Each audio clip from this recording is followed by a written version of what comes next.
Thailand. Do Thailand. And every Thai understand.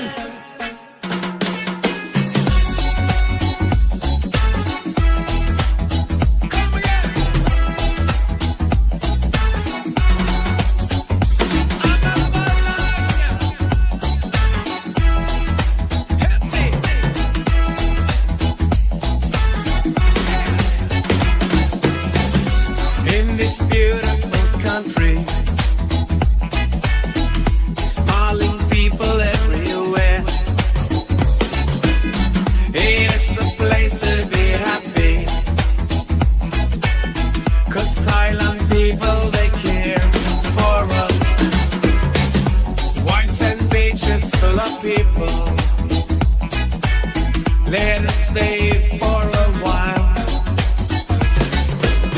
Banana boat on the water.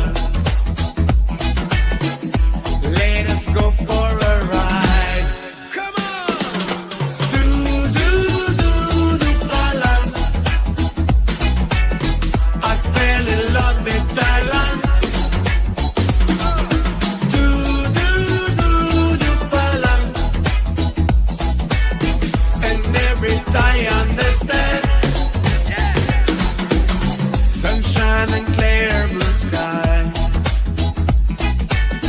That is the reason why we are so happy together. The only limit is the sky. Come with us, come to Thailand. Let's take a walk in the sand and see the beautiful sunset when we are walking hand in hand. Come on! Do Thailand. I fell in love with Thailand. Yeah. Do Thailand.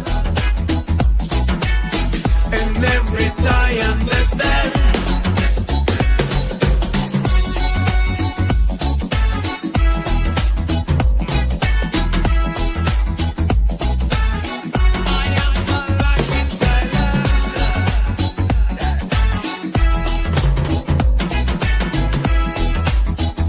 Everybody come on!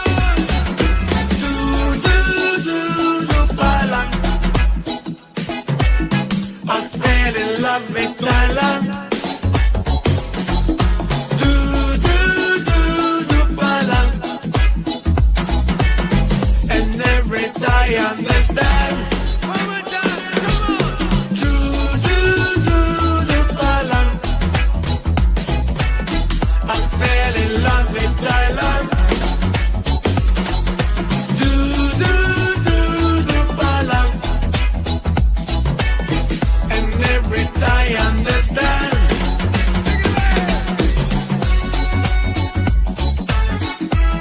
Yeah. I'm a Thailand in Thailand. Come again.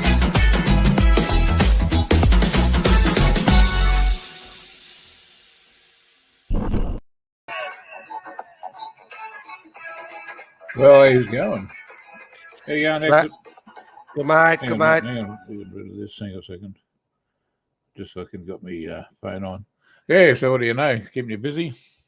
Well, it's been a bit of a wet day down here in Melbourne. Bit of a wet Is day. it? What's it been like up in Queensland? If you're we're hearing a cyclone's coming up on the northeastern coast. Is this true, Ray? You're Oh, a bit don't- closer to things.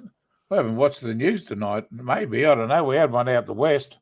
Mm, That might be all that season. It's that time of the year, you know, so mm. doesn't surprise me, sort of thing. But anyway, we're all right here. Beautiful weather here today.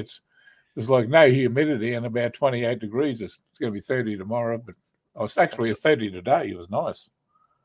G'day. lovely. I'll just say hello to Perd Beers in the chat there. Cal wants suck on. I think Johnny would be probably a bit busy with Songkran with the family, wouldn't he? Yeah, well, he was going to go out with he's going to go out with the bloody family, I think. Yeah, I imagine so. Well, he lives out where the temple is too, out that way. So we're not too far from him. You got a bit of a turnout going on, so Mm. he's doing the bloody stuff, sort of thing, Yeah. You go watching, G'day, Joe. G'day, Joe. How are you, mate? stuck in that traffic. I imagine Joe's up in the provinces as well. Actually, I was just watching BT's up in Isan, and he just live streamed on the back of a truck. So he was in the middle of traffic in Isan, on the back of the truck, getting sprayed, and he copped a bit of got a bit of ice down his strides, Ray. And it was a bit of a high-pitched squeal, Ray. Must have been a good shot.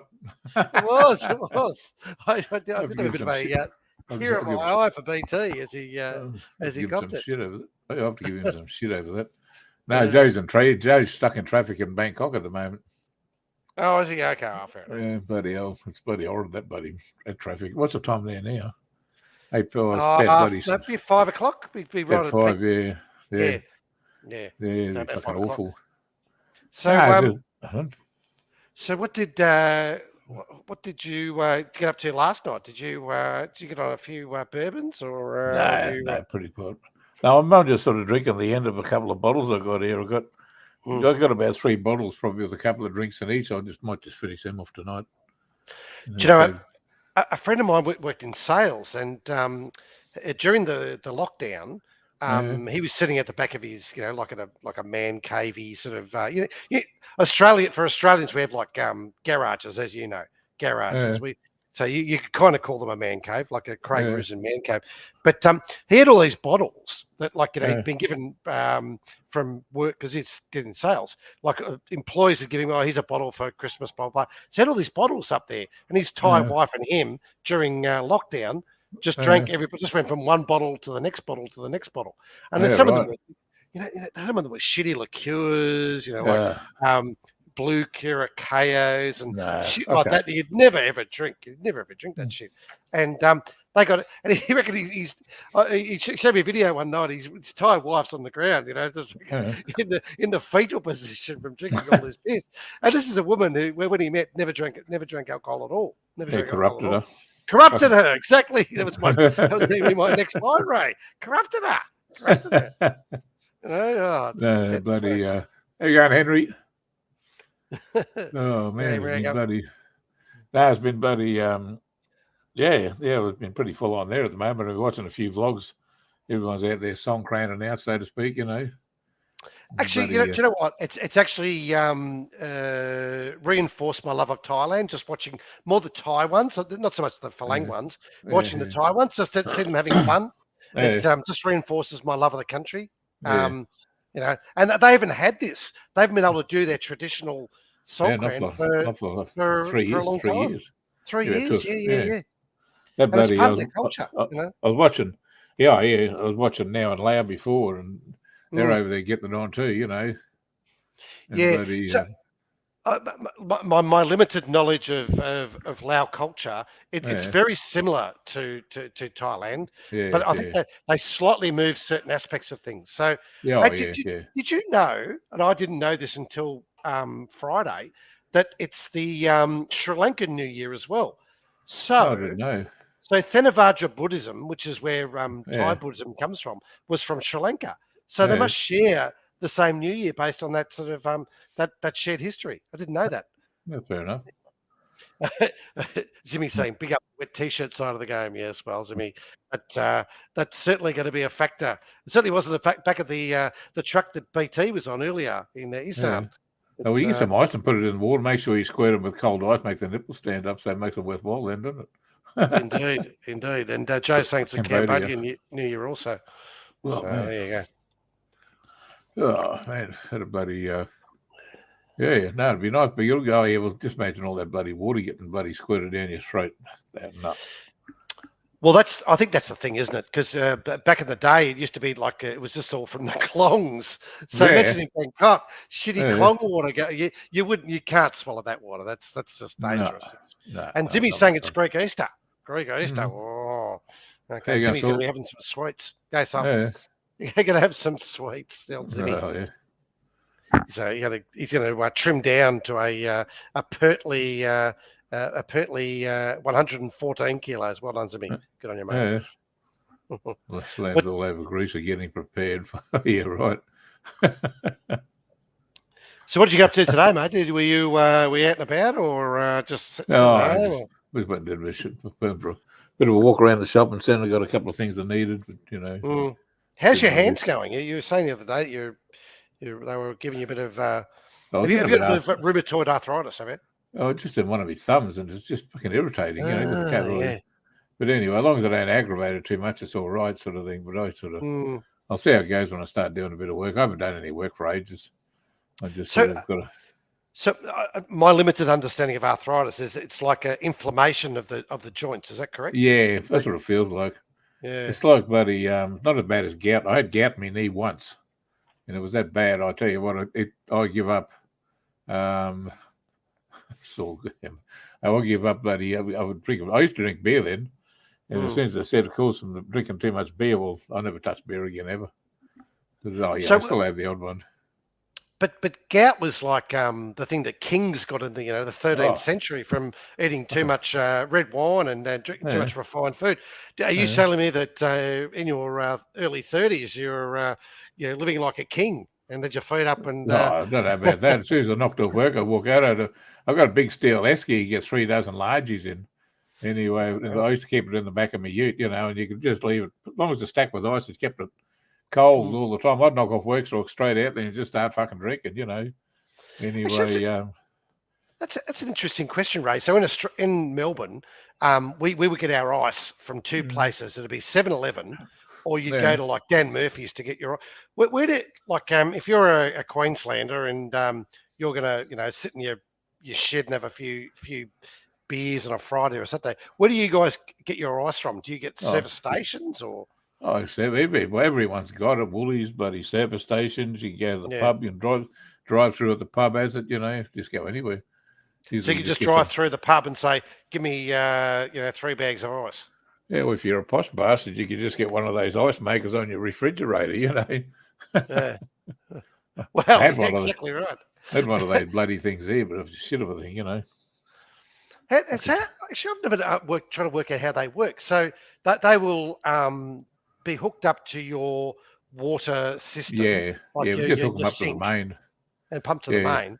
Yeah. And then do they refine the water? Do they filter it, do they? I'm not too sure about filtering, but it does go through a freezing process, obviously, You go and g'day, Matt. G'day, Matt. Yeah. And I've had one here, but I never hooked it up. Blake left it here. I went upstairs and we had a tenant left. Anyway, but just you need a 3-minute boy to move the bastard. Shit, it was heavy. Ended up throwing it up the bloody top step and just let it roll down the fucking thing and took it to scrap at the end. Jesus, should have seen trying to get it up there when they put it up there. It was just there's 3 or 4 of them trying to get it up there. He killed them. Be heavy, wouldn't they? Oh shit, yeah. That'd be good, You get somebody to fit it for you. Hey? I wonder how many kilos that would be. Well, I don't know. Well, these 4 blokes that were trying to get it up there. They weren't weaklings by any means, Yeah. Sort of thing. So, but anyway, I'll probably have one, but I wouldn't be bothered about hooking it up myself. If I bought one, well, I get it set up, get it hooked up. I've got a mate's a plumber, I'll get him around to do it. Well, I think, I get iced when I have like a barbecue on the balcony. I'll get ice from the local, service station or whatever, and get a little granny trolley and bring those back. But would it be good if there was a delivery service that involved Thai girls in like Hooters outfits who could bring ice to your door and install the ice? Oh, exactly. What would you call that business? What would you call that business? It'd have to be Ices Are Us or erect nipples are us. Oh, yeah, it would be something like that, wouldn't it? I reckon that's not a bad business model. We could do that in Thailand, couldn't we, Ray? We could just retire there and come up with some sort of Hooters-based business plan, because there's no point starting up something without having some precedence. You want to have something that's already successful, You see that thing I shared on bloody Discord with that girl? Yes, with the Hooters pants on. Yes. Well, anyway, I started watching. Hey? Please don't, please don't reflect what I said about that particular comment because it'll be a bit embarrassing. There you go, no one. Anyway, I wasn't too sure whether I saw the number plates on the car. I thought, well, they're Thai number plates. And anyway, she didn't look 100% Thai, but anyway, when she sat down and cooked herself some dinner, she had half a cow there. She's cooking up for dinner. So, but she had on the orange Hooters shorts, didn't she, Ray? Yeah. But if you go into her, I went into her her channel, and she's got about 5 or 6 different probably more different channels, just worded differently. There you go, Ty Tim. I wonder whether like she does that exactly the same thing on another stream under a different name. Yeah, and then just keeps trying to get the AdSense on the same thing over and over again. Well, must be people that just do that, just do that over and over again. Yeah, well, she got there and she went to take a top off, but it all blurred out, and then it had Patreon across there, so you might be able to see might be able to see a naked back on Patreon or something. Yeah, well, it's a bit unfortunate. You need to have the real thing there on YouTube. You don't want to be going to other servers, do you, Ray? You want to have it all there right in front of you. Actually, that's actually a good point, Ray. What streaming services do you still have? I just today cancelled Netflix because it was playing up, so I go, fuck this shit. Yeah, I've got Netflix, but I'm going to stop because I've seen everything on there, And some of the movies are just B-grade crap. I think I only got it because I don't know if I get another one, I might get Paramount. But I want to see the rest of what's it, Yellowstone. But they're not going to say the other half of the bloody what do you call the season until later on the year. Yeah, they do that. They separate it all up, don't they? Did you watch The Serpent? Did you watch that Bangkok one? Yeah. That was pretty good. That was real good. That one. That was bloody. He was a cold bastard, a cold-hearted prick, wasn't he? Did you see that he just got released from prison in Nepal not too long ago? So I don't know how many years he served, but obviously a decent amount of time. But he's just got out of prison from Nepal. So exactly. His modus operandi was to basically steal the traveller's checks or cash from backpackers who came to Bangkok. Mostly from Hong Kong. I think they had he had like this little group of he had a bit of a network going. Do you reckon he was kind of like a cult leader for those others who were surrounding him? Sort of, but he was just petty fucking, like what he was killing them for wasn't worth murdering somebody, the way he did it. Some of them he clubbed to death, Some of the women, so he just took them in the surf and choked them, like. Why would you do that for the amount of money you would have made out of it? It's only a few travelers' checks. Backpackers, he was knocking off. It was just stupid. The thing that I didn't understand was the method. So he would poison them to make them feel like they were sick, and then say, "Oh, we'll take care of you. Give us all your money, and we'll bring your parents, blah, whatever it was." But it was petty money, wasn't it? It was petty theft. It wasn't worth it, the amount of money they're making. He'd make, but he was splitting it with his girlfriend, the other guy. Yeah, so I was going through.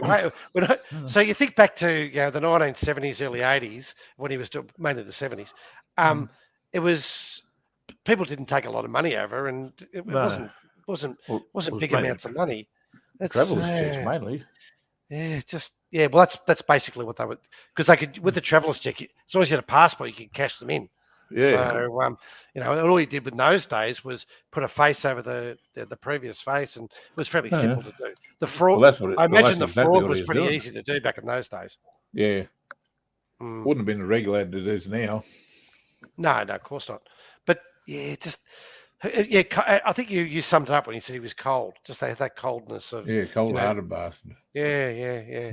There's some cold pricks around the bloody over the years. So I've known a few people probably don't know whether they do that sort of stuff, but they're ruthless. They if they want something, they take it. You know what I mean? They don't give a shit of the consequences.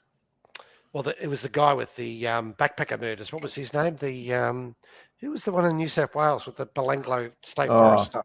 That was bloody. I know. Ivan Milat. Ivan Milat, that's the one. Yeah. Because he was like that, wasn't he? Yeah. Joe's asking you. Post the StreamYard's link.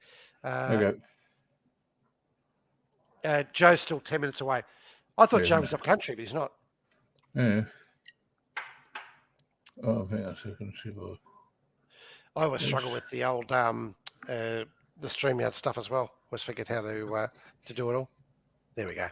And then you pin it. Yeah, how do You you do that? the pin button. Oh, So it's on the side. Just On the put it side with those 3 dots, you put the pin. And then it's done. What's that? Is that on StreamYards or on? No, on YouTube. So you go to YouTube and just do the 3 dots. Yeah, I've And got then there's a YouTube pin open. button. I've only got Oh, StreamYards open. Well, if you can open YouTube and it just No, cancel the sound. I can It's put it there back anyway. up if someone wants it. Yeah, I'll leave it up because otherwise it echoes and shit. A bit of a pain in the button to set up. Actually, one of the Henry or Joe can do it. Anyway, getting back to Ivan Milat. So he was a cold-hearted bastard as well, wasn't he? Oh yeah, well, he's knocking off his sister. Fucking hell. Really? I didn't know that. There's a bit of that going on there too. Bloody hell! Like he was a shithead, But bloody They say his brother might have been involved in that. Did you hear those tales? Yeah, they said so, but maybe you don't know. Look, laws it's only what they can prove. Yeah. It's about all they can do. They can say these things, sort of thing, but unless they can prove it, there's not a great deal they can do. But he was look. You got to think called power of influence. When somebody's with somebody else, sort of thing. Some people have the ability to be able to get others to do exactly what they want them to do. Anyway, bloody in some cases, they help with their crimes. Like I had a mate a few years back, probably 10 years ago. He was a good bloke. And he had this fucking girlfriend. His wife, I don't know if he married her, but she was a fucking nut. And she's a crackhead, She ended up getting him on the bloody stuff. And she ended up she was knocking off his mate. And she convinced the mate that she was pregnant to him.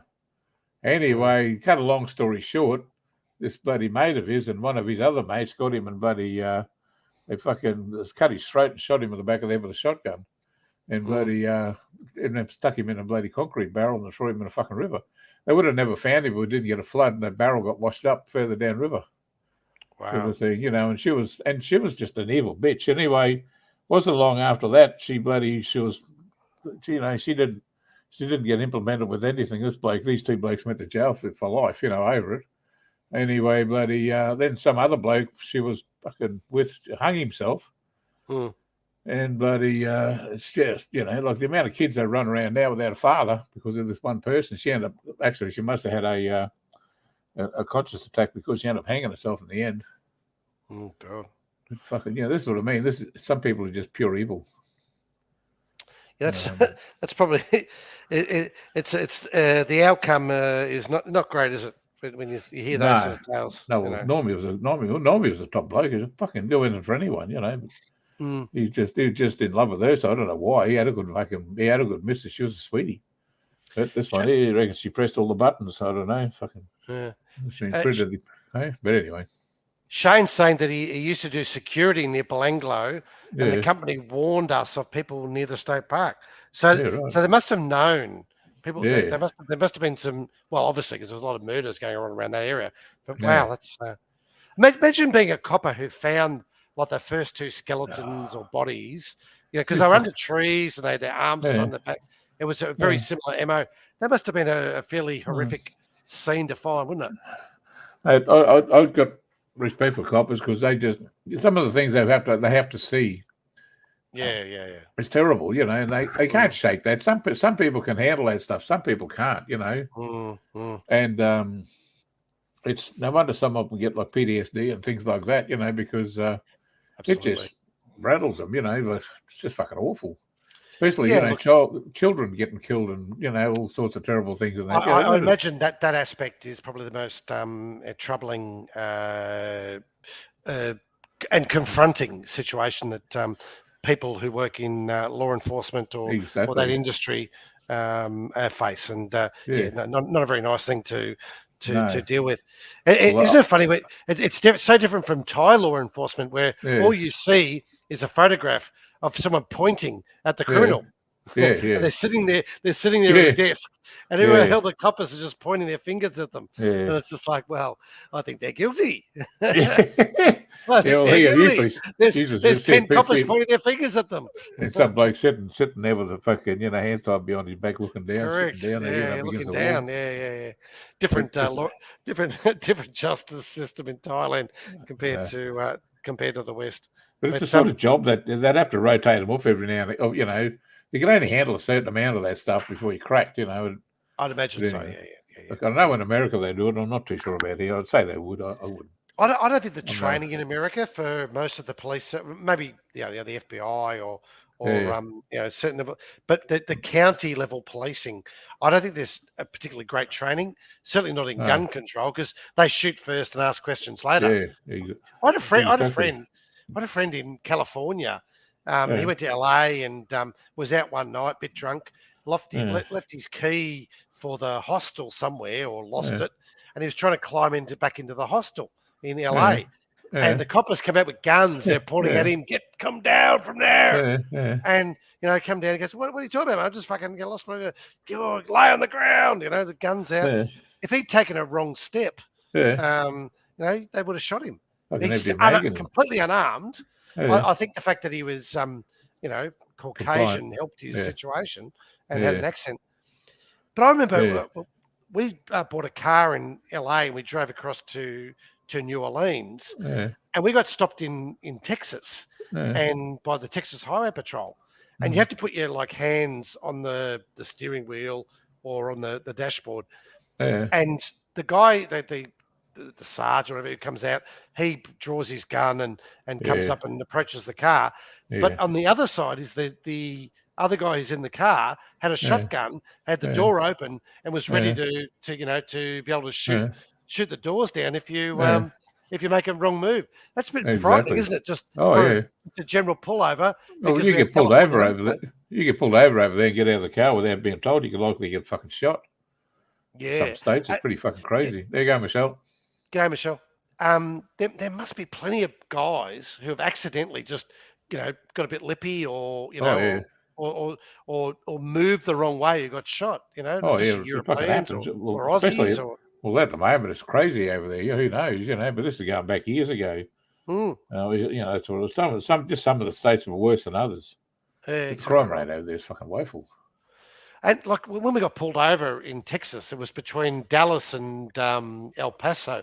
So we're talking the middle of nowhere. This is like a highway. They could have done anything, like they had weapons. We didn't have any weapons. Could have done anything to us, I remember he said to us, just, where are you boys off to? We said, Dallas. He goes, be careful down there. That's a bad town. It's just like, well, fuck, what does that mean, My sister lives in Wisconsin. She used to love going to that Mall of America. She says, don't go there now. She says, you get fucking mugged and shot. It's fucking crazy there, Mall of America. Is that like a shopping centre? Yeah, it was massive. They got a theme park in the middle of it. It's one of the biggest ones in the world. Oh, really? I didn't know that. Yeah. Okay. Yeah, look it up. Mall of America. That's what's the capital? I think it could be Michigan, I think. Yeah, I'll have a look. Hang on a second. I'll just have a quick stick. Yeah, look it up. That's interesting. I'd like to know what that where that place it's gigantic. I saw a documentary on it once. Massive. So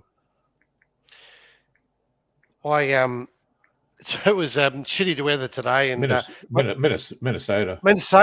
Oh yeah. So I think Minnesota, it's St. Paul, and it's like twin cities, isn't it? Yeah. My sister works in St. Paul. Actually, that's Minneapolis. It's just bloody. I think it's Minneapolis, isn't it? Separated by a river, isn't it? It's like they call it the Twin Cities. From my memory, I could be wrong. Yeah. Hope we don't, if we've got any American listeners, and they can correct us. But so today it was shitty weather. There was a big storm, and I suffer that thunderstorm asthma. Have you ever heard of that up north? No, not really. So down, it must be a Victorian thing, because we get like really bad hay fever, and it's thunderstorm. So you get like you got to carry a puffer. So it's G'day. G'day, mate. G'day, Ray. How are you? Yeah, good. That was a good trip home, Joe. It was a pretty good quick trip home. Oh, got a bit of pizza. 4.5 hours, almost 5. That's not bad. I saw BT was on the back of a car. And I think he went 80 meters in about 45 minutes. So a little bit slower. No, it was actually. I mean, I was expecting some traffic, but it wasn't as bad as I anticipated. And that's probably because tomorrow is still or Monday is still a public holiday here.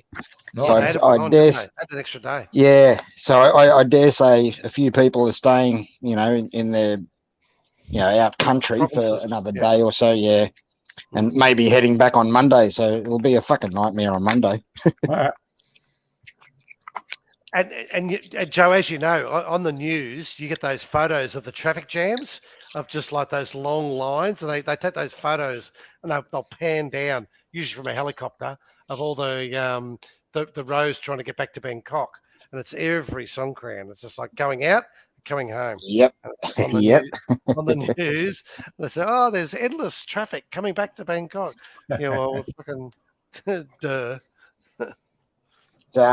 I think the road toll is up to about 160 or something so far. It's not too bad, really, for usual. Given having a proper Songkran for 3 years, that's actually okay. Yeah. Well, last year I think they hit 170 or just over 170. Well, as you know, the Thai road tolls have been a huge issue for way too long, and they have those signs, those big like billboards in Isan. They say, "Do not drink, drive," and they have all these signs, and some of them get progressively just more patronising as you drive through, and then they'll say, like, "Do not drive." What? Do not drive? And there's some of them are a little bit embarrassing as you read them as you progressively go through. But when you were driving on the highway today, was there a series of those sort of signs that you saw today?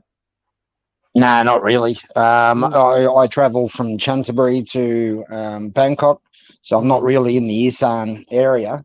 Yeah, that's probably more Buriram and up that way. Yep. Yeah.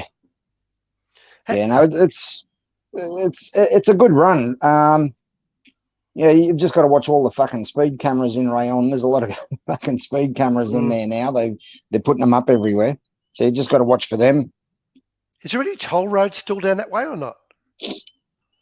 No. The only tolls are really, Bangkok and leading out of Bangkok. Past the Pattaya turn-offs and that. Chonburi, and then it's clear sailing from there. Because I thought when they were building that new highway through to Chonburi, they were going to toll it. Or maybe they did. I don't know because I don't go down that way. They did. Yeah, that's tolled. That's tolled. But as soon as you get past, that Pattaya turn off, I think there's one toll coming into. Forget the name of the place, but that's about it. And I think that's only about 40 baht or something. And then the last say 2.5 hours to Canterbury is I always laugh when I go from Udom Suk up to Don Muang to fly up to Isan. The amount of tolls you got to go through, and it's just like, oh, for fuck's sake! And it's like 40 baht here, it's 50 baht here, and fucking 50 baht there. I think I go through 3 tolls. It's just like, oh God. Today is toll free, so all the tolls are free today. Oh God, well, that's all right. So yeah, you just drive through. What's the weather like? I think it's toll free until the 18th. Well, that's pretty good. The weather at the moment feels like 38. Not bad. A bit better than 41 from yesterday. Although in Canterbury, I think, probably got to about 35, 36. Are you from New South? Always cooler. It's always from New South Wales there. or Queensland, Joe? New South Wales, yeah. New South Wales, oh yeah. So Ray's used to the heat, so he can handle it. And us Victorians, we kind of struggle with it, but you adapt. You learn to adapt. But I don't mind the heat. I prefer heat to cold. Oh, absolutely. It's That's the one reason most Victorians leave. In fact, in droves. As you get to your 50s and 60s, Victorians just leave because it's too cold down here. Just you can't handle that. It's just not good for your bones, and we leave in droves. There must be more Victorians in Queensland and Southeast Asia that are over 60 than there are in Victoria. I think that'd be it'd be interesting to know the numbers.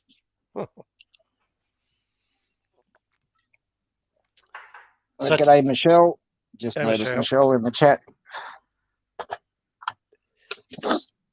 Well, actually, I wonder what time it is in Germany. Perd's still active. I wonder what time it is in Germany. I must do a little check to see what time it is in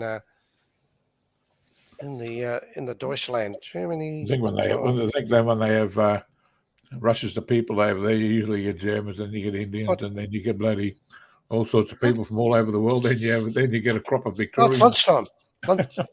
That's only lunchtime in Germany. That's all right. No, right. Well, Ray, what did you just have? Do you have a pizza? Well, I just had the last piece of my pizza I got for lunch dinner.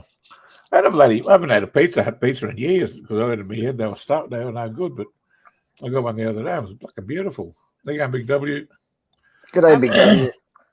Joe, what's the pizza place you go to? They've got them in on Nut.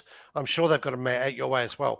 It's like a Pizza Hut, but you dine in. Oh fuck! I can't remember the name of the place. There's the pizza company. There's Pizza Hut, Pizza Company. They're probably the two best known. Yeah, they're any good. Yeah, they're all right. I don't rate the Pizza Hut fucking garlic bread. That's shit. Yeah, right. No, that's shit. Yeah, right.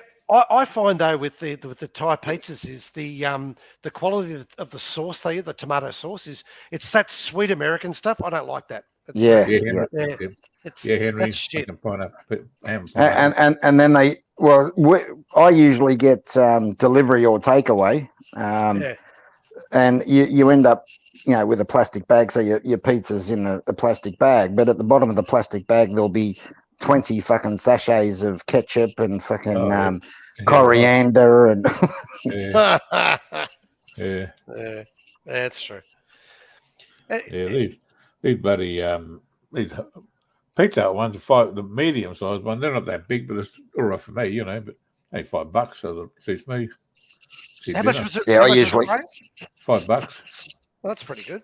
Yeah, it's not a bad pizza either. Actually, it's quite tasty. But you can add. Well, I usually get 2 mediums. I think. Two mediums for. I think it's around 300 baht. Yeah, it sounds about right. Yeah, Henry, they only have ham and pineapple and Americana ones in the medium for $5. I had Americana the other day, so I got ham and pineapple this time. So don't have much of it. Yeah, you can spend extra to get a bloody whatever you want on there. You get all that spicy stuff on there too if you want.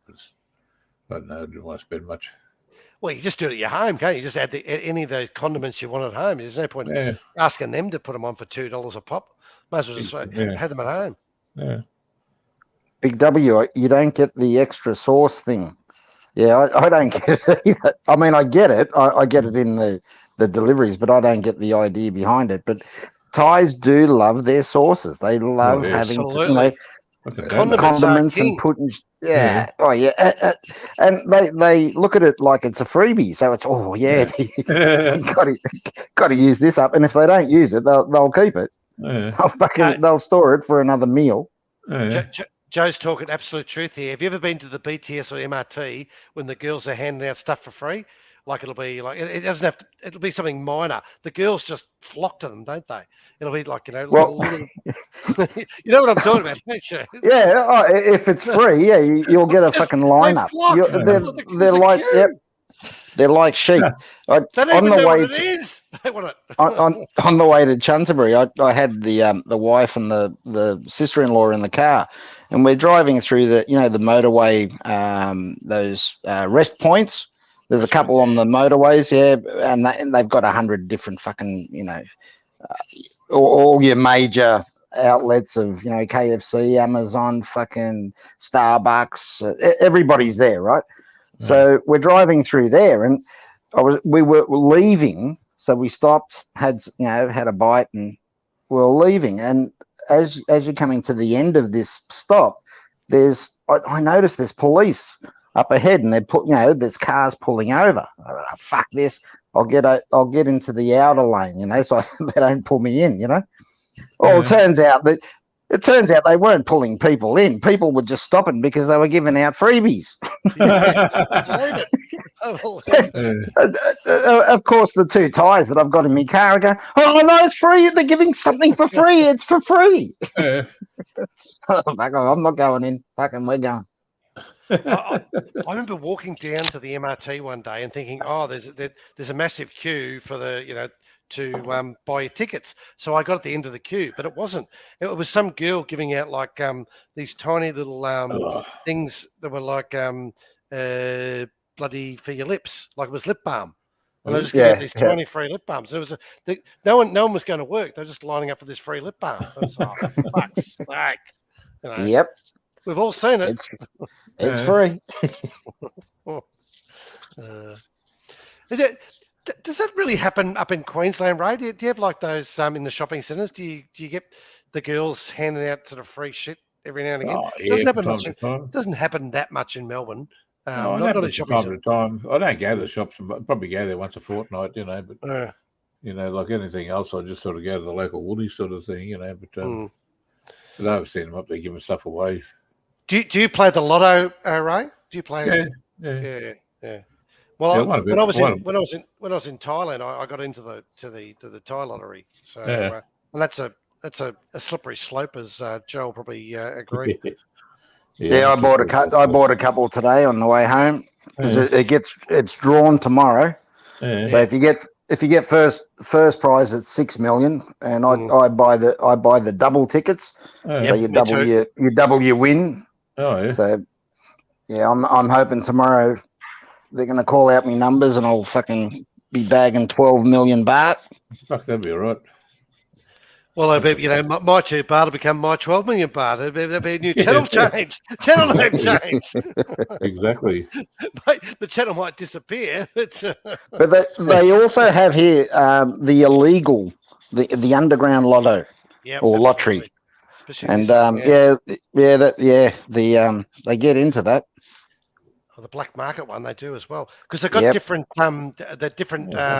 methods of winning.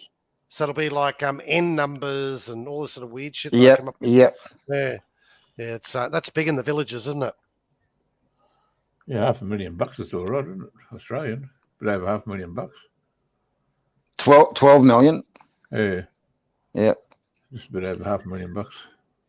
Look, it isn't until you've spent a bit of time in Thailand that you sort of work out what that, because you see that when you first arrive in Thailand, you see the people coming around with these little bench things, and you go, what the fuck's that all about? You go, all the girls are getting excited about doing that. Go, you just ignore it.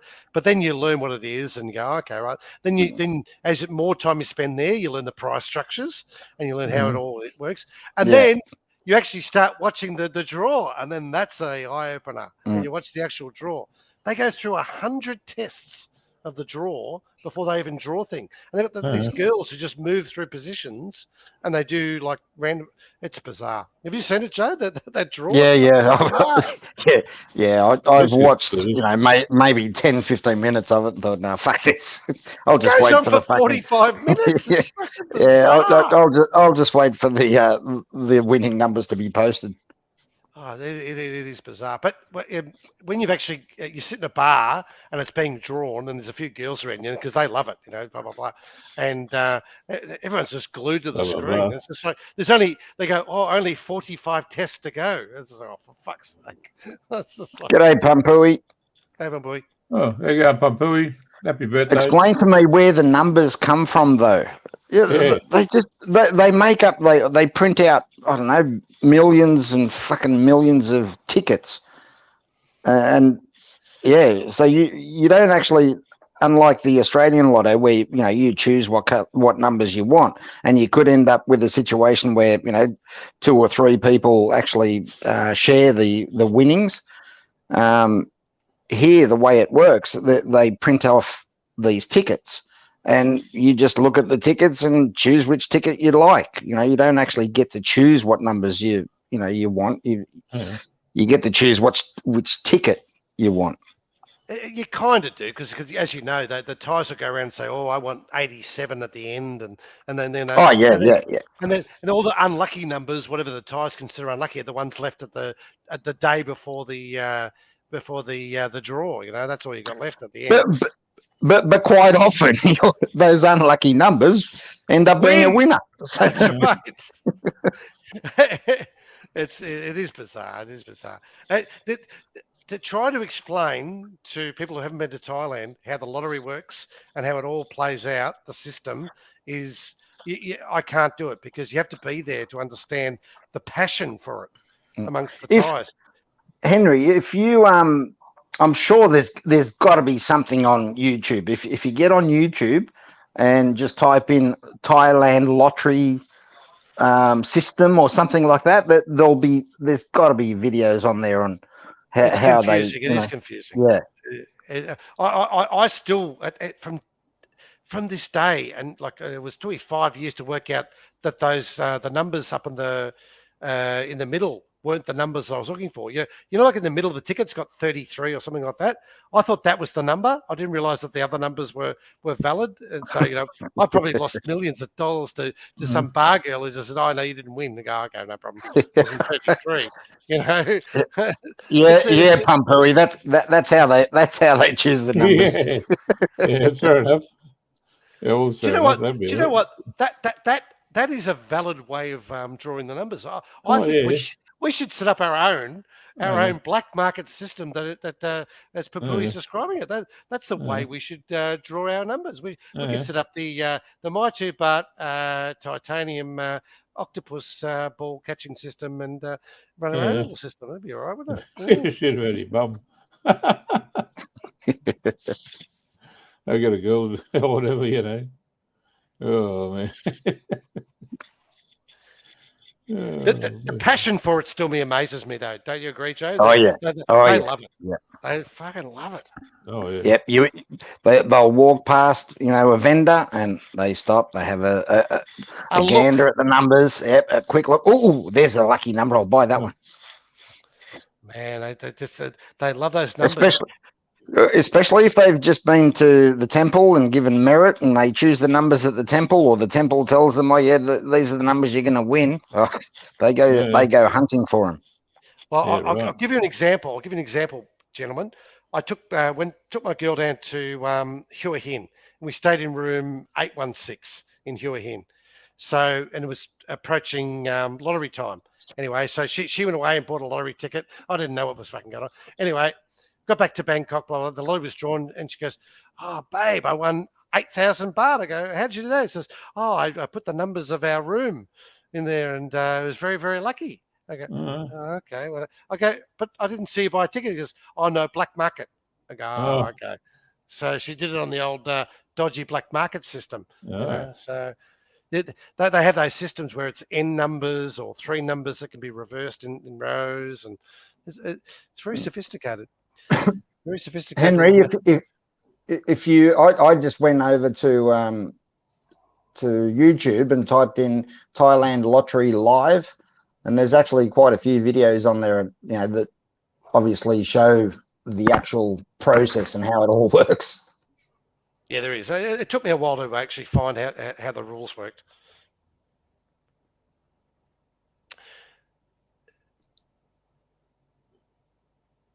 So what's on tomorrow, Joe? Are you? Is it relaxed day? Oh, washing the car. Washing the car. The car gets fucking hammered when you're driving around during the Songkran. Oh, imagine. Does the petrol prices come back to normal on Tuesday? Is that when it'll just revert back to normal? Because they'll push them up for Songkran, I imagine. Oh yeah. She's up. I think on average 2 baht, 2-3 baht. Yeah. A litre. Yeah. So yeah, I would assume come Tuesday it'll revert back to 35. What about in Queensland, Ray? Do you get the same situation with when it comes to a long weekend, they just push the prices up, don't they? Oh, well, they did it for so long. They're not going to do it now. They give it a week, and then they whack it up. Then anyway, they're a bit over $2 at the moment. It's expensive in Australia, isn't it? Just our culture now is fucked. We're just everything is just so expensive, and it's not going to get any. It's not going to get any cheaper. No, that's not. People say this kind of price is going to get in. Well, they need to get they need nothing ever comes down in Australia. Once it's at a certain point, that's where it is, and then it goes up. Nothing ever comes down. Our country doesn't allow it to. Why would they? Do that. No. Anything that goes down is their secretaries. That's about it. So Joey, next week will you be back doing your videos? Are you going to be doing your hard-earned research for all of us? Yeah, I should be back on. Yeah, I've actually got one finished, but I just didn't have the time to upload it and wait for YouTube to do its thing.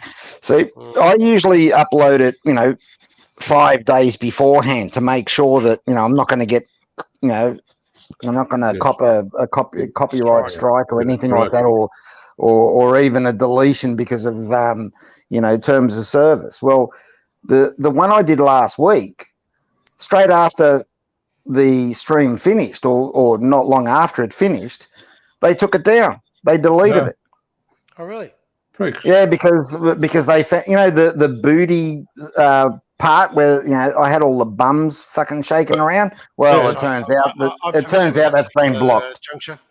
It turns out that's been blocked, worldwide. So, fucking beauty. Ugh. Oh man, I shouldn't have had that bit of pizza. Oh, Ray's got a bit of indigestion now. No, it's just repeating on me a bit. It'll be all right. I get the reflux esophagitis, so I'm on the 20 milligrams of the Nexium permanently. So, right. Did you take anything like that, Ray, or not? No. It'll be right. I'll be right in 10 minutes. It'll be right. Oh, okay. Just that I'm having a few bourbons. That's the reason. Yeah, well, the bourbons and pizza will do it too. A bit like when you're in Thailand and you have a few particular beverages, and then you hoe into a pad kapow moo with a bit of extra chili. Yeah, can, often do it to you. Oh man, buddy, lovely day. It's nice and cool here. Beautiful time of the year. This time of the year, we get it twice. We don't get much winter, so we basically get it, for 9 months of the year. We laugh, and that's why all the Victorians are moving up here. I agree. No, our weather's shit. Terrible place. Yeah, it's well, it's a nice place down there. I've been down there quite a lot, but weather-wise, it's terrible, Ray. Just the climate sucks. It does, and I think that's why you've always had so many Victorians go to either A, Queensland, or B, Southeast Asia. Exactly. So New South Wales doesn't have that same problem because you got the coasts, and Joe, would you agree that there's not as many New South Welshmen who have to head north or head to Southeast Asia? No, your weather's not as bad.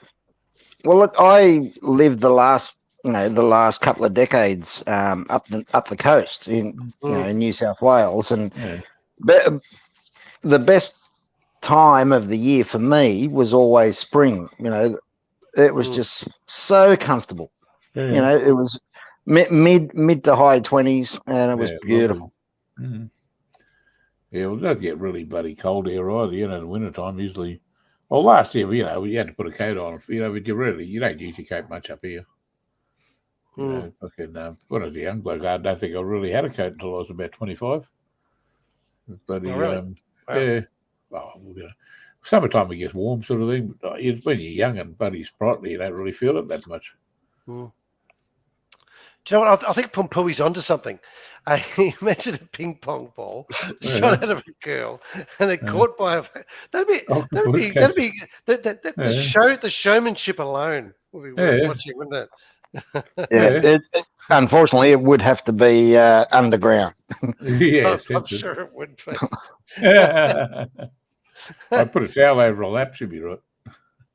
See, Joe, you could do the theme music to that. you could come up with something for us. Yeah. I could come up with a couple of interesting trailers too. I think so. Yeah, exactly. Very good, very good. Yeah, too many wombats. Yeah, fucking Queensland's got their fair share of wombats too. Yeah, if you're talking about the two-legged wombats, I think Yeah. they're everywhere, aren't they? fucking crazy, the place is going fucking crazy, you know. Yeah, what do? You know, just laugh. Indeed, as you get older, you just got to laugh at those sort of things, I think. Yeah. I'm watching now, Ray, Brisbane beating the Gold Coast 16-14 in the second half in NRL. I reckon the Broncos could go all the way this year. They're, I don't know. I haven't been all right. following it a great deal this year. You ought to do one of those state of origin cruises. You'd enjoy that. Yeah, so you were saying to Craig once on my stream, you said they go down the river and what they come up to Suncorp at the end of the cruise. Is that like the tail end just before the game? Well, what they do, they leave Brisbane and they just go. They leave Brisbane anyway late in the afternoon, and they go straight over Morton Island, and you spend the next day in Morton Island, and then you're down in Newcastle. And you're down there for the day, and then you go to Sydney for 2 days. Anyway, then after the game, they put you back on the boat, and they just take you straight back to Brisbane. It's good fun, eh? It's all themed out, you know. They got all ex-bloody like state origin players and stuff there, you know. That's good, you know. I already knew bloody Petro Seven Deceiver. Steve Price, I'd met him before too, but they're both really nice guys, eh? They were on there, that bloody block of road, so I sort of had to yap to him on there. He's a funny prick. God, he's a character. Some of the shit comes out of his mouth. Fucking very good bloke to get on the piss with. You wouldn't stop laughing. But no, I don't know. But it's all in the bloody banter that goes on. And it's just good fun, sort of. You know, my first taste of it was on a boat cruise out to Port Vila and Ymir and Malifu on a princess ship. State of Origin was on. Nobody really tweaked, you know. But anyway, they set up when we're walking around. Everybody's handing out these blue and bloody maroon wigs, you know, and all this sort of memorabilia stuff. And go, what the hell's going on here? It's all upstairs. They're going to play the bloody State of Origin on the big screen. So we went up there and it was all set out with bloody deck chairs, and there's bloody people walking around with bloody trays, you know, full of, you know, like sausage rolls, and you know, you get bloody drinks and whatever sort of thing. I thought, shit, this is all right. We just sat there and it was just, oh man, it was awesome. Really good night. So Port Vila, is that in Fiji? No, Port Vila is in Noumea. Noumea. Port Vanuatu. Yeah, Vanuatu. Okay, yeah. I wasn't. Yeah, Port Vila. Sure what that is. Okay. And Lifu's about just around behind Noumea. But Noumea's not bad. It's a French. Part of the European Union is French. You get there and it's just all French. There's arrogant pricks out there, but you know, women are nice. Look at big tits, and I reckon there's only 2 bras in that whole island. It's nice to look at. Oh man, fucking hell! But they have a little train thing, you know, with like a small car made into a train and pulling little wagons, and you get on the back, and it does a circle around the capital city, Noumea. And you get on and off wherever you want to, sort of thing. It's something different, you know. But they took us up to, because we got there late, they took us up to a microbrewery and gave everybody a pitcher of beer each, you know, like bloody French beer's like piss water, you know, it doesn't get you drunk. It was different, you know, but it was just the atmosphere was all right. When we were in the bloody, this bar was like a microbrewery. Anyway, it was like, you know, the bouncers were big Polynesians, and there's a real scandally looking French dude. You can see he looked like a rat, and you can see him looking around, and he was just waiting to pinch somebody's handbag and take off, you know what I mean? And they were onto him. They ended up grabbing him in the end and asked threw him fucking head first out of the place. He just looked like, you know, it looked like something out of a TV show sort of thing, you know. It was quite funny. Anyone wants to buy some secondhand fireworks? Oh, I don't know about that. Oh, belts. Oh. You mentioned their sausage rolls. Fuck, I miss a sausage roll. Oh. Oh, you get them in actually, when I went to bloody Hideaway, what's the name of the Hideaway, isn't it? Where Kevin used to do these things. There used to be a woman getting around there on a little bloody on a little bike, with a hot box on it. She was selling sausage rolls and pies. They were fucking good too. Big long things. They're about a foot long. Yeah, I'm not going to patio for a fucking sausage roll. No, it's wonder they haven't got one of those in bloody Bangkok somewhere. Oh, they probably do. Yeah, they probably do, but I haven't seen them. Yeah. Someone was telling me that you can get a sausage roll and a Chico roll down somewhere in Pattaya in some Aussie bar. A Chico roll. Fuck. Yeah. You get all that stuff, all that Aussie stuff. I was surprised how much stuff was in Vila Markets, and I know there's other places over there you can get all that sort of stuff too, But... Do you know what amazes me though is they claim that every steak's an Aussie steak, and they're like, it's just cheap shit. So any Aussie pub will produce a better steak than you'll get in Thailand. By times 100. They're fucking terrible. buffalo. Oh, fucking horrible. The only decent steak I ever had was actually in Buriram. It was a French pair of brothers, and they got some Aussie guy from Rayong who was supplying them. I don't know where he was bringing it in, but it was I was so shocked at how good a steak it was, because normally, as you know, steaks in Thailand are appalling. And as I said, I've had half decent steaks at Greyhound Cafe.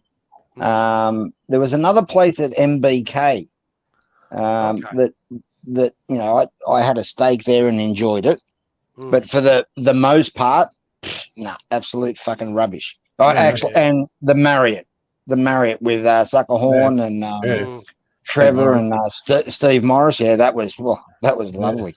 Yeah, right. But it's rare, isn't it? It's not common. Yeah, yeah. Look, in Canterbury, there's a place called Aussie Steak. I started salivating when I saw the place. Oh, fucking, I'm going there. So we've made a beeline to it. Off we go.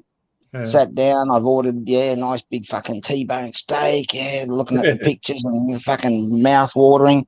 It was absolute fucking rubbish. Absolute rubbish. Disappointing, isn't it? They give you a wooden knife to chop it up with. Just about. Fucking. Makes a strange. But it was that thin. You didn't need a knife. Yeah, right. Yeah. I'll come over there. I'll bring some steak over. You can bring stuff over with you. Oh, there's a couple of places that have popped up here in Bangkok that are selling Aussie steak. There's what does he call himself? Robbie Paleo, I think, is one. There's another mob. I haven't really tried them yet, but they do pop up on my feed every now and again. I will check them out. Oh yeah, fair enough. That sounds good. Going to have a piss in a minute. Well, I've got to jump off, guys. Going to watch the rest of the Broncos Gold Coast game. But thanks for having me on, and a happy Songkran to both of you, and hopefully Joe, the petrol prices will come down pretty soon. Yeah, no, I don't plan on travelling too much in the next few days. Hey guys. Hey, see you later. I just filled my bloody tank up. I was already half full anyway, but they whacked it up to $2, so I found one that was still $1.60. So, but I'll fill it up. I won't give you too many miles until it comes back down again. Gives you the shits. I don't need to be doing that crap. But I suppose they've got to make $1 somehow. I suppose they've got to get all that money they borrowed back. I think the petrol companies, they never went without. Same with bloody Woolies and Coles and Aldi and all that. But they shouldn't be whacking it up. But anyway, whatever. I quickly read a headline the other day that the French apparently have done some fucking deal with the Chinese. Where they'll be paying with Chinese yuan rather than US dollar. Oh yeah. Yeah. That's going to upset the Americans. Yeah, well, sort of devalues their dollar apparently, I think what I heard. But I think they're doing a pretty good job of that at the moment themselves, But oh yeah, I don't know. It's pretty fucking crazy out there, you know. But yeah, man. God, my guts is Well, fucking the French are probably still a bit fucking pissed off about the Oh, submarine deal. they were going to fucking rip them off. It was going to be 35 years before they got 35-year-old technology in a fucking in a bloody, you know, in a bloody, what do you call it, in a submarine. You know, give me a break. Fucking, I thought they were trying to recoup some money at the moment to try to bloody pay, you know, recoup some of the money they had to bloody borrow during COVID, you know, but they're just spending money fucking more and more and more now, you know. I don't know. It's just fucking crazy. Now they're going on and on and on about this bloody giving the Aborigines a voice, you know, but God, fuck me, you know, I don't know. They want to change the constitution. Actually, I'll send you something about that. I don't know if I did. I saw something a few days ago on that, where they were pointing out all the previous organisations that had been set up had all fucking failed. Yeah, exactly. Yeah, it wasn't because of us, you know. But anyway, whatever. What do you do, you know? But I don't know. Once things go, once they start changing the constitution, it just, you know, it's a big mistake. But anyway, fucking crazy. But all this emotional blackmail shit. But you know, oh man, I can't stop burping now. I'll get off this. I'm gonna get on the tablet and be back in a second. I'll get off and come back on because this fucking back's just aching. I'm sitting in this chair. I'll jump off. I'll come back on the tablet back in a second. Where are we?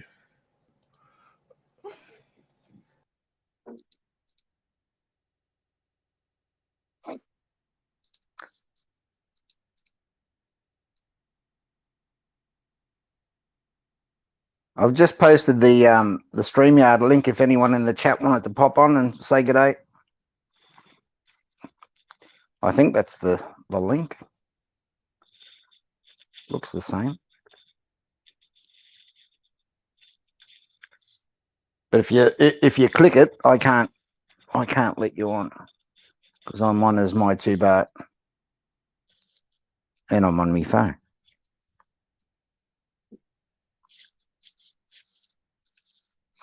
The French seem to forget about when they were running backwards during the war. Yeah. This fucking this whole world's going fucking mad.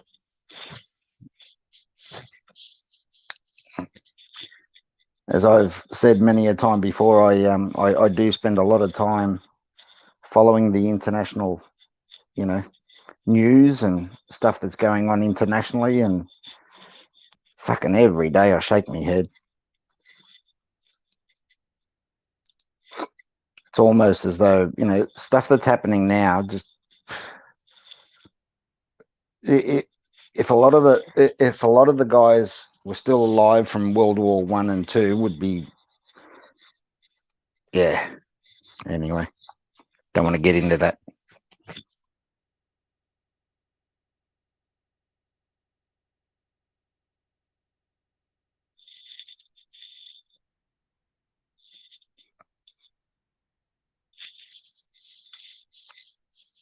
And while I've been up country, I haven't, or out in the sticks, as I call it, haven't really been up to speed with what's going on. But I reckon over the next few days I'll catch up.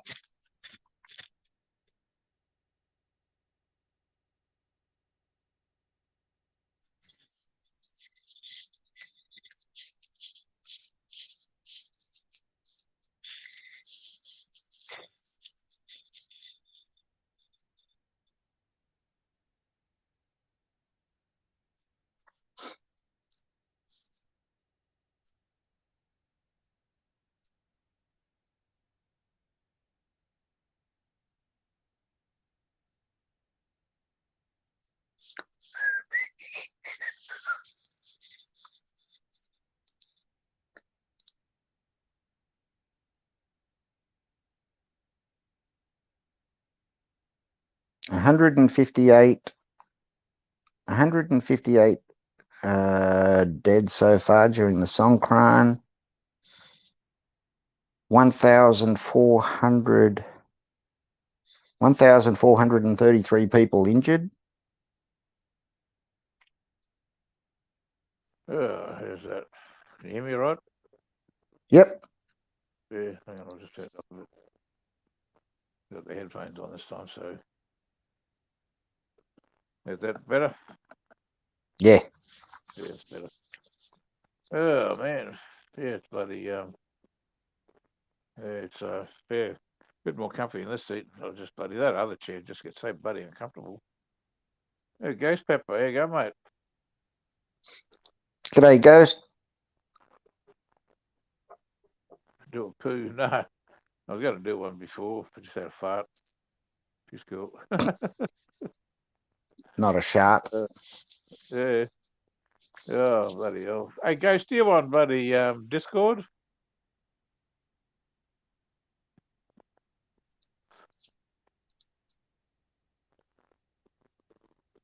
Just reading Bangkok Post on the death toll so far. Like an Oh, yeah. 83%. Yeah. Yeah, motorcycles were involved in 83.1% of all accidents. Fuck. Bloody hell. That's pretty scary. Yep. Hmm. Ghost's never been on Discord. Oh, haven't you? Oh, right. No, fair enough. Yeah, I think it was Owen was saying that you get right into going over and checking out blades and stuff in Japan. Did a bit of that, making knives and shit like that, but I'm right into that sort of shit, eh? Can you bring him into the country? Oh, you can bring them in, just you can't bring. I don't think you can bring them on a. Might be able to bring them carry on. No, I don't think you can bring them in carry on. You can bring them in on your in your luggage. And what about wooden handles? Would they put Usually, them if in they've quarantine? well, usually if they've been varnished, I'll have a look. I brought wood stuff in from New Caledonia. Like statues and stuff Mm. like that. And they said, oh well, usually as long as they haven't got bore holes in them and they've been varnished, they're usually all right. But bloody yeah, it's yeah, there's no worries there. But you'd have to go through the proper channels. You don't want to get a fucking really nice blade taken off you. But you'll watch it, and they're only sort of made out of bloody spring steel and stuff. They're not sort of they're just sort of blacksmith made. They're not really really high quality one sort of thing. They were, but bloody spring steel isn't good steel for bloody making blades. It's So what do you want them for? oh well no, I'm just sort of saying if you're a knife collector and you went overseas and you Okay, got yeah. a really nice knife, because Japan, they're one of the countries that make really nice quality knives. They make good sushi Yeah, knives, yeah. like swords and all that sort of stuff. When I was in bloody Thailand, I went to that. We got a rinky-dink little bloody museum there, just at the start at the bloody where the bridge is on River Kwai. Mm, Anyway, you go in there, and there's a lot of like artifacts left lying around, and they've got a cabinet there with bloody a bunch of bloody swords there from the a bunch of bloody swords there for the bloody they found from the war, the Japanese ones. mm, Now, with Japanese soldiers, a lot of the officers, they made it like an industrial type samurai sword, and that's what they carried with them. But mm, some of the superior officers, they carried their family swords, and some of these family swords have been handed down from generation to generation to generation, and they're worth, they're beautiful swords, made by craftsmen. Anyway, when I was looking at these swords, I saw a few fucking swords that were completely different to the others, and I don't know, like I don't know whether one might have slipped through and is in that glass case. I would have loved to go and have a look, but mm. you can tell I had a friend. They said they had a samurai sword sort of thing, but when I had a look at it, it was just one of those Just a mass-produced from the yeah, war. replica. Yeah, they sort of they're sharp. They do the job, but some of those bloody properly made bloody samurai swords, you can just look at them, see the workmanship in them. You can feel them. You can feel the metal. It's beautiful. They're beautifully done. But Apparently, the Chinese are into them too. They make swords, and not obviously not as good quality as the No. Japanese, but they apparently have swords in their culture. Yeah, well, most society, most countries that like civilizations through history had their own different types of swords, and they were made in different ways. You've got bloody like Vikings. They had a sword called the Ulfbert sword. It was a bloody like what would you call it? A bloody. It wasn't forged. It was a bloody it's like a cast sort of a sword sort of thing, and it was just they tried to make they. It's just amazing what they could do back then and what they can't do. They're trying to replicate the procedures now sort of thing. The one that impresses me the most is the one that Saladin, the Muslim king during the Crusades had. He had that Mm, proper Woots Damascus steel. Anyway, the only place in the world you could get the order to make those swords was in bloody. I think it was. I forget where it was, but anyway, he built a what do you call it? A castle on top of it, and he guarded it. And that's what he used to use to make his swords. Anyway, they're trying to mm, now. I've watched a few documentaries on people trying to replicate the procedure of make these swords. Like there's a couple of blokes in the US that have sort of come pretty close, but these blokes did this fucking 2,000 years ago. Like fuck, it's amazing what they can do. It's fucking amazing. Yeah, well, the Japanese ones, there's so many different what do you call it, bloody like trades involved in making a Japanese sword. You got the first guy, he makes the ore to begin with, and he's the one who has to go through the billet, the end of it. They get there and they throw all the ore into a big furnace, and they burn it down over a few days. They keep feeding it in, and then they let it burn out. Then they break up the clay crucible. It's a great big what do you call it, the big furnace? They break it up, and then they get the big bloody billet out of there. So then they start breaking it up and work out what's good for this and good for that and all that sort of stuff. But no, it's just amazing the way they did it. kudos to the Japanese. Whatever they fucking build or make or manufacture, they try and fucking make sure it's perfect, don't they? Yeah, It's just exactly right. it's In its soul. just who they are. Yeah, That's just how exactly. they do it. Well, that's what they do. Anything they do to the best of their ability, and they strive for perfection. But when I was sort of bloody got into those swords, and 'cause I've worked in the blacksmith shop for a lot of years, sort of thing, and I had a fascination from then. We used to make like throwing axes and all that, but we only just used. See, the best stuff we found to make a blade out of back then, sort of thing, just a quick and easy one was the bloody saw blade. You get them old circular saw blades, out of a sawmill, something about 3 mils Mm, thick, mm. Yep, yep. probably 5 mils thick, and you make it so as long as you didn't use the center part where it was all fatigued, it was a good Mm, piece of steel, But it's just that's just quick and easy sort of stuff. But those blokes, some of the Japanese bloody masters, they took a lifetime to work out to learn their craft. They're incredible. Yeah, exactly. They bloody then like they had the guy that would draw out the sword sort of. Then they had another guy that would they it was just amazing the way they did it. Um, you know they they'd have two different types of billets sort of thing. One would be a high carbon, the other one would be a lower carbon, and then they make a U shape sort of thing. They put the high carbon in for the edge, and then the lower carbon was for the chassis, so it didn't crack. You know what I mean? mm, And mm, no, it's just amazing. There's so much involved. All the heat cycling and all that sort of stuff. And another thing is too, when they do a heat cycle, basically a heat cycle is demagnetizing the steel. And it goes past a certain temperature, then it loses its magneticity. But mm, when they quench it, sometimes if they're pointing east to west, it'll bow the steel. It'll bow the blade. You got to go north south. It's just so much involved. It's fucking incredible. But then they give it once the what do you call it, the blade maker finishes with it, he gives it on to the polisher, and then the polisher is the one that sharpens the blade. And that's another craft altogether. So it's just fucking incredible. Then it goes on to the person who makes the handle. It's mm, fucking, you know. But that takes years. Some of them old craftsmen used to take a long time to make one blade. But it's just fascinating. I could send you stuff to mm. watch it, but.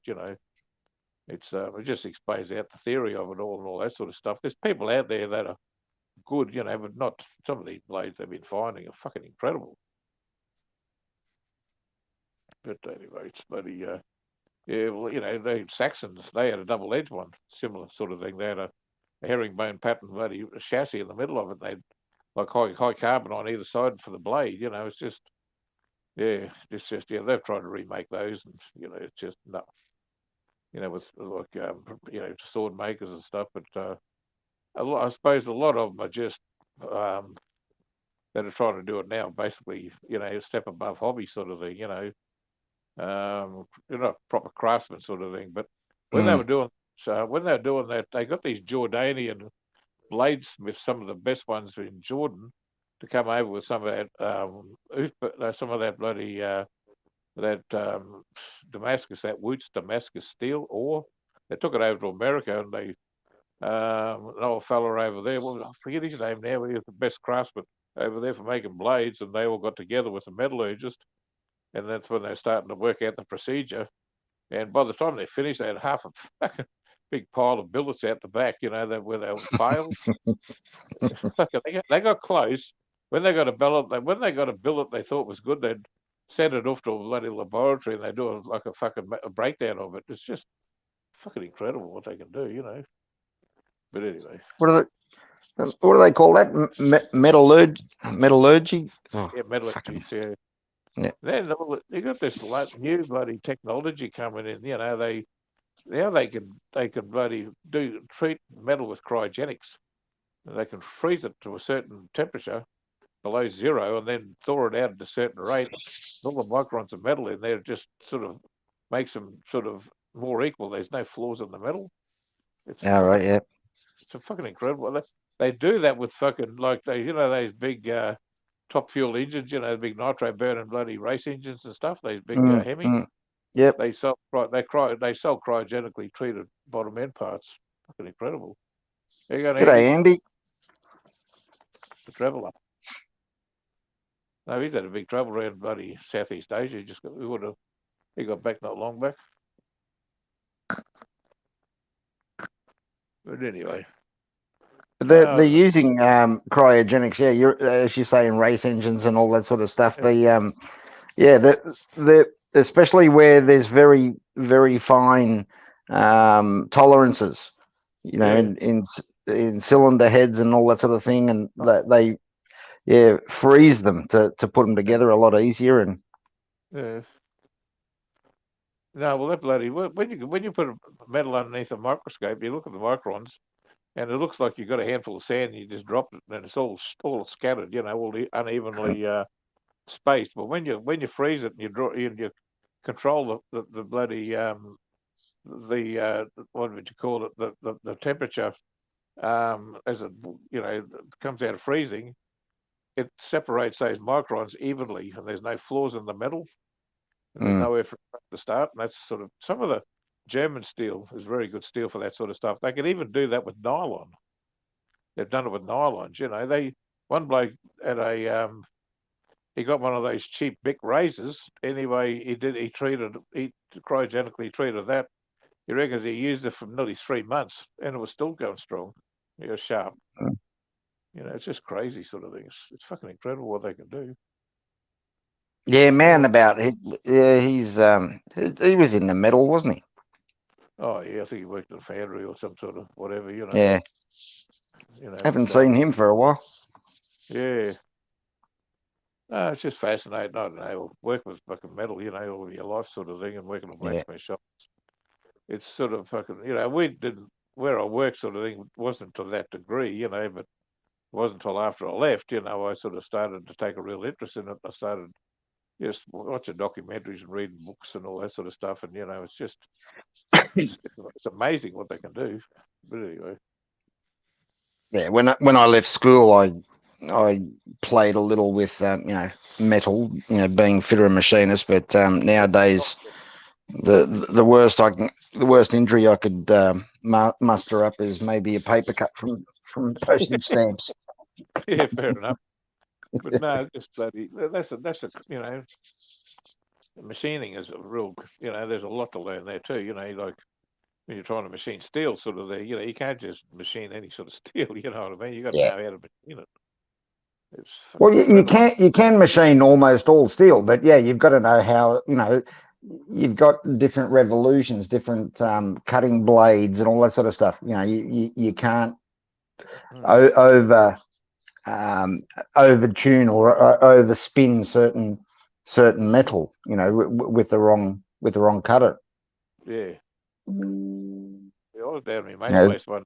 It was he was machining a bit of stuff on his miller, and the fucking thing was squealing like shit. And I took off.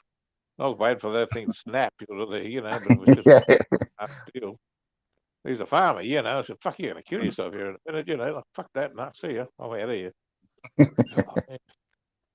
Yeah, Pepper, Ghost Pepper, if you look up, there's a couple of good documentaries on YouTube about that Woots Damascus steel, where they go through all the bloody, trying to what would you call it, bloody reinvent the procedures of making the steel sort of thing from the ore.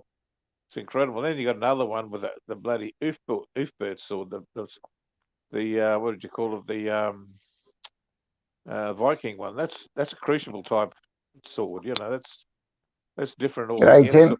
Tim. Tim in There the you go. chat. How you feel, mate? Yeah, it's just amazing. But the Japanese, that's the one that's got the most procedures, or the most, what would you call it? Well, the most exposure, so to speak. But Mm. they really know their shit. You got to give it No, to them. Andy, you were a fitter and turner. Yeah. Yeah, I was a fitter and machinist for Department of Defence Oh, yeah, cool.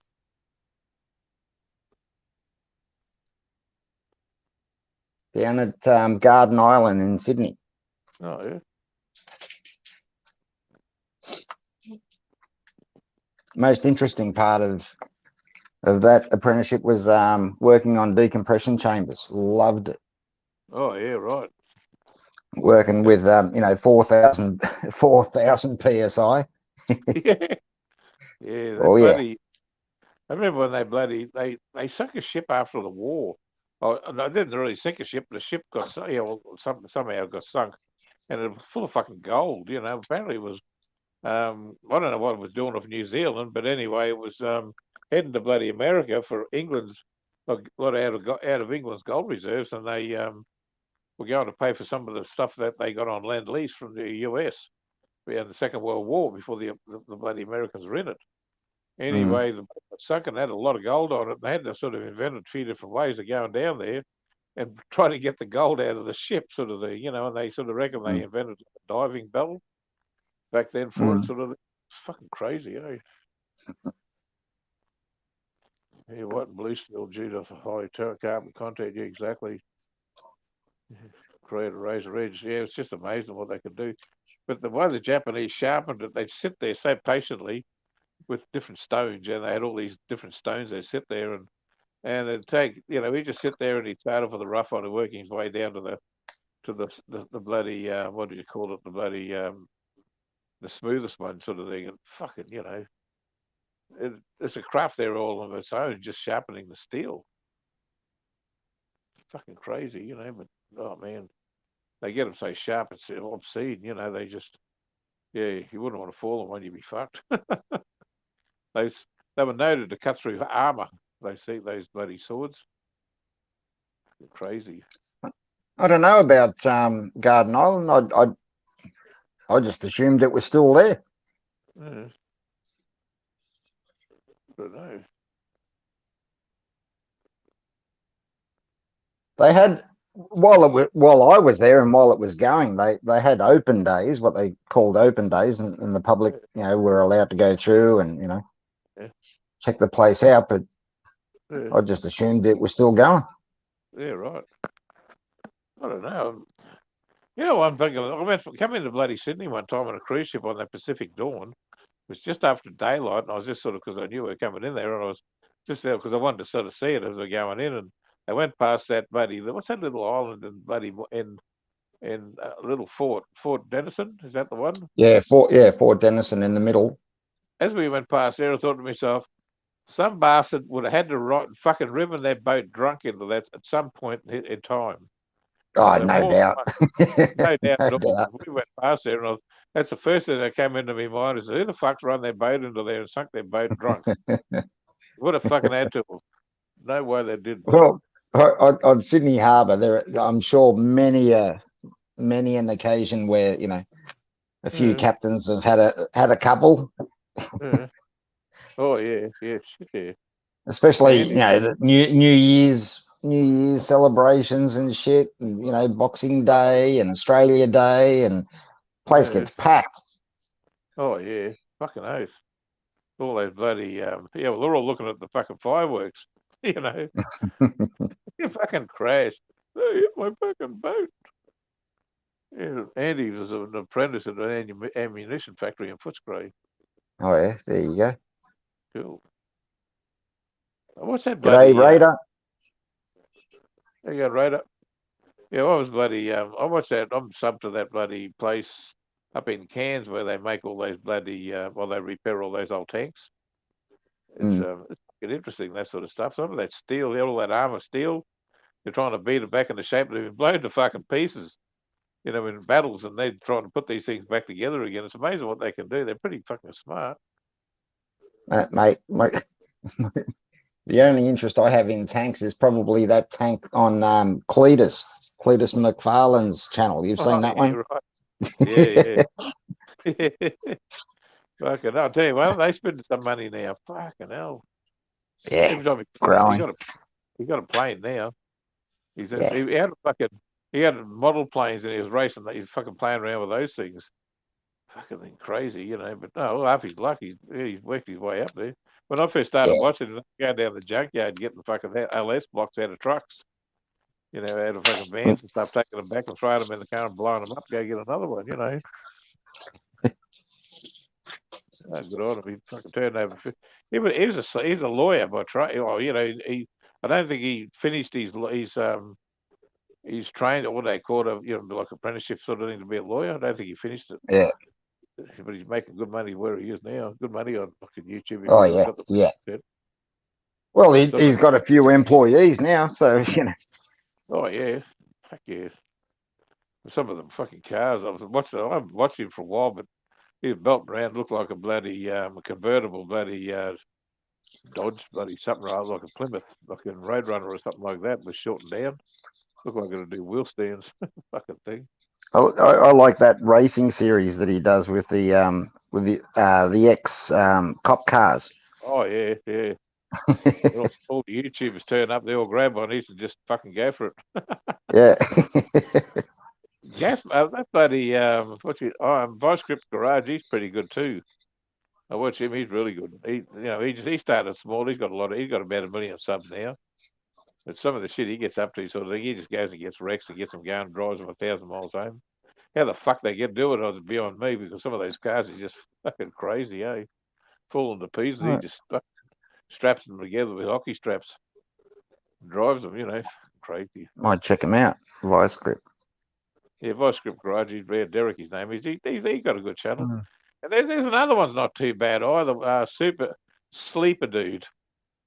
He's not bad. Yeah, yeah. I've seen him. Yeah, I've seen him. He buys or fucking gets donated fucking shitty old cars and tries to bring them back to life. Yeah, he does that. He got a real good interaction with the kids, the family and stuff. They all help, and he got his goats. Got Rocky the goat and shit, and fucking always crawling in, chewing on every fucking thing, Yeah. Something different. He's got a lot of fucking stuff there too. I think he got 500,000 or 50,000 or some bloody thing. I think, or 100,000 or something. I forget now. Yeah, I watched Sleeper Dude on and off for a couple of years now. Yeah, he's not too bad. He's building that bloody. He's got a mini Winnie. He calls it that Winnebago thing. He's rebuilding it now, making it look chatty. Well, overhang over. Yeah, I was going to have a few. I just finished with one bottle anyway. I got about 4 bottles there with a couple of drinks left in each, so I just finished the bloody Long Branch. I'll get another bottle of that sooner or later. I've got fucking another 3 bottles there, but I just wanted to loosen up a little bit, Bloody yeah, some of those channels are pretty fucking good. I sort of enjoy watching them, sort of things. Bloody Now and Lau, I never miss him. He's good. I like watching him. Some of the fucking stuff he carries on is quite funny. That misses a bit. She sounds funny when she swears. I think the last one I watched, he was at some village and he was handing out hats and that for the kids. Yeah, yeah. And the ladies then started putting on their fucking headgear and Yeah. putting their hand out for money. Yeah, exactly. They give one money, and then they all wanted it. They had to do Oh the yeah, double. yeah. Fuck, At they're all one point, nobody wanted to know him. Nobody fucking yeah, wanted to talk to him. They were all ignoring him. And yeah. then when he started handing stuff out, oh yeah, they're fucking no longer shy. They're like a fucking bullet. Mm, But he does a good show. He does them well yeah. over there.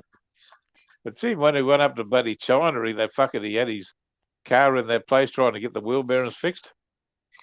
Oh yeah. I saw that. Yeah, China and they scammed him. Yeah, oh, yeah. Did you see it outside? They were fucking had a car, the front end of it masked off, sitting there amongst customers' cars, and they're Yeah, getting painting. oh, Jesus. What a Even fucking bunch. even the mechanic, the Lao mechanic, was saying, "Yeah, it's fucking bad." He didn't like working there, but I guess you've got no choice. No, well, exactly.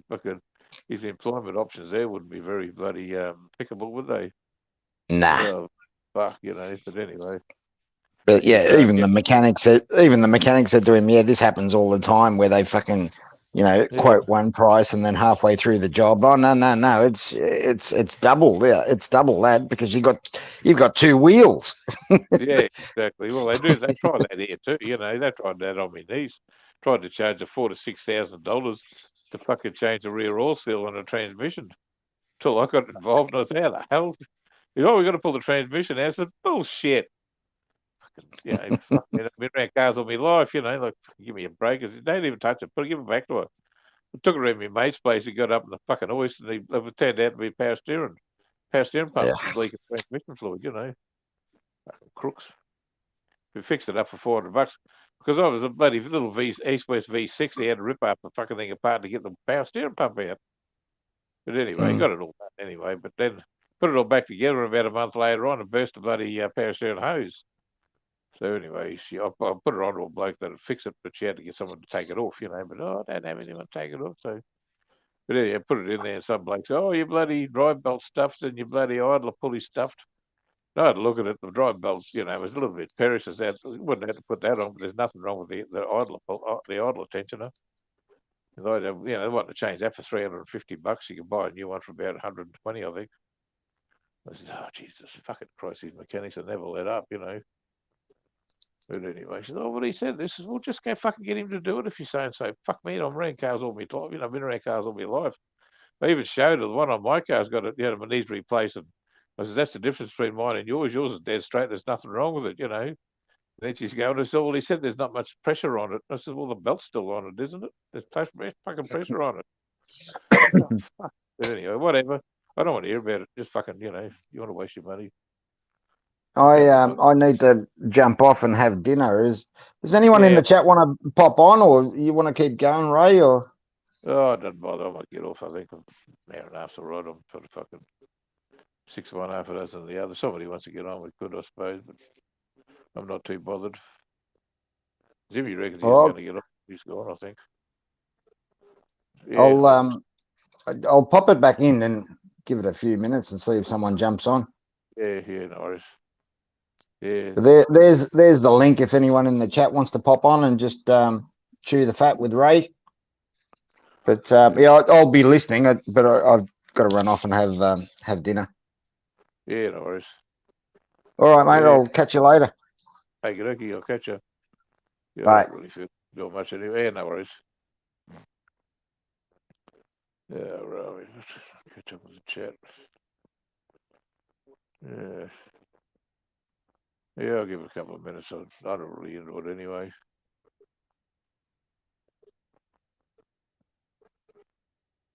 might be able to fucking sleep, actually.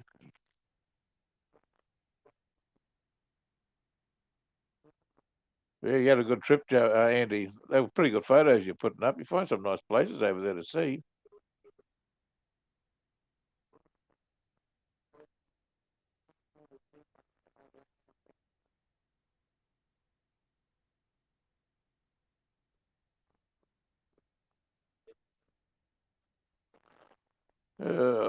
I might finish it, fellas, anyway. Thanks for coming. Might set up another one next weekend, maybe, see what happens. Not real, don't really feel like talking much at the moment. Oh, fucking hell. Yeah, no worries anyway. Thanks for coming, fellas. We'll catch us all later. Okay, see yous. Have a good night.